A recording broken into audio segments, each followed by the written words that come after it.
O, ito naman. Ang sinasabi lang naman sa operations ng function, mas madali na to. Pag merong f plus g na x, ang sinasabi lang yan, yung f of x, ipa-plus lang natin sa g of x. Okay? Last 3 na kanina.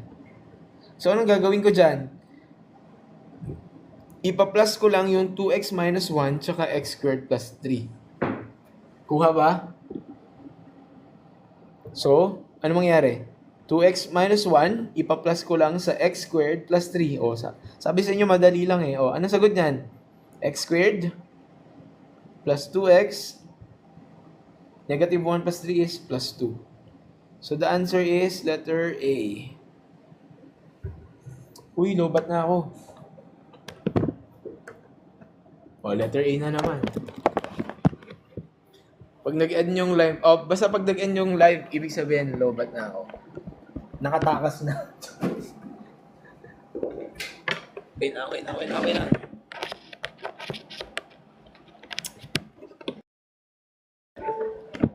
Kasi pag lumilipo, bigla eh. Wait lang.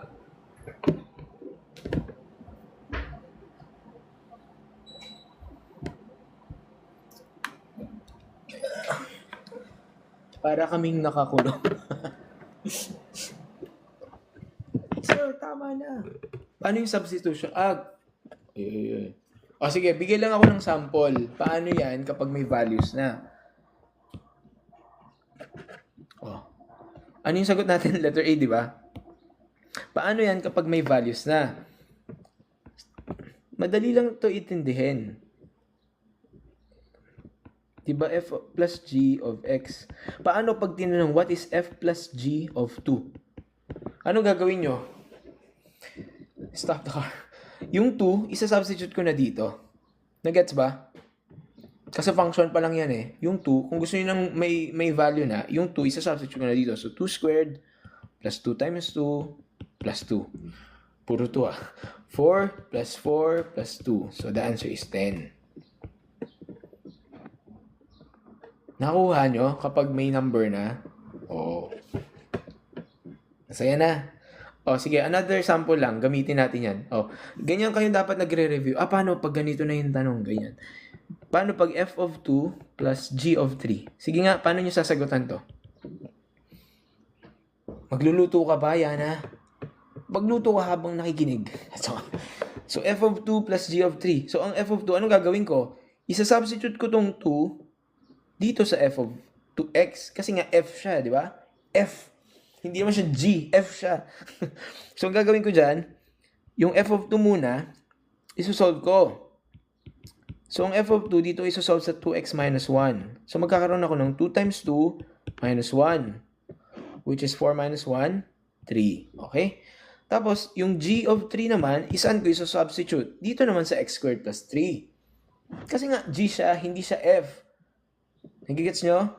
Sir, same concept ba pag f minus g? Yes. So, magkakaroon ako ng, x squared plus 3.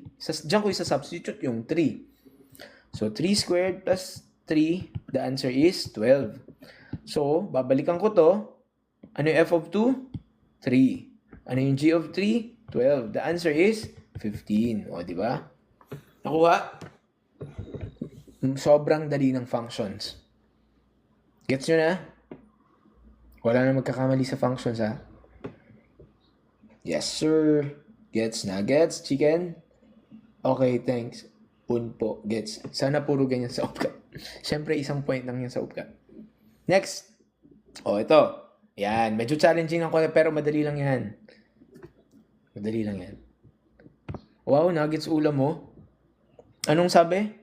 Ano yung ginagawa natin kanina pag composite?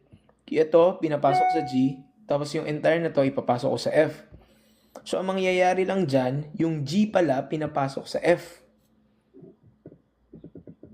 Sorry, di na screenshot. Sorry, di ko na ibabalik. Hindi, joke lang.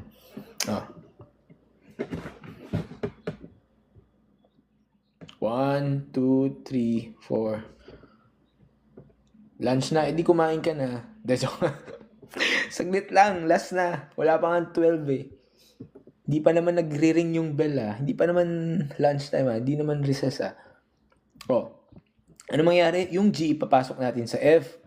So, ibig sabihin, itong buong x minus 2, yan yung ipapasok ko dito. Naintindihan nyo ba? Oo, ganun yung concept na yan. So, mangyayari, itong x na to, papalitan ko yan ng mismong x minus 2. Tapos plus 4. So, the answer is x plus 2. Letter A. Letter A na naman. Okay? So, parang ganun na lang din yan sa kanina, di ba? Kanina, mas mahirap nga ng konti kasi may sinusolve Screenshot daw. Puro kayo sa screenshot. Di nyo naman aaralin yan. Nasa cellphone nyo lang yan. Kakain lang yan ng storage nyo. Huwag nyo na screenshot. Papanggap pa kayo Sige na. Sige, screenshot nyo para kunwari nag-review kayo ng upcut.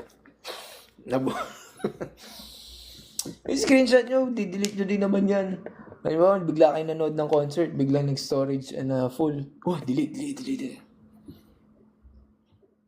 Okay, last number, last item. Ayan, may konting fraction lang. Ganun ulit, f of g of x. So, yung g, papasok natin kay f. So, yung g, papasok natin sa f. Ito, dali lang. So, yung f of x ay x squared minus 1. So, yung x na yan yung papalitan ko ng 1 over x. Sir, screenshot. Isa pa to Magpa-airdrop ka na lang. 1, 2, 3, move. Ma-apply ba in real life? Hindi. Sino ba nagsabi ma-apply? Sino ba nagsabi ma-apply yan in real life? So, ang mangyari, yung 1 over x, i-substitute ko dito sa x na to. Squared minus 1. Maging 1 over x squared. Tama ba? Laws of exponents, minus 1. So, the answer is letter A.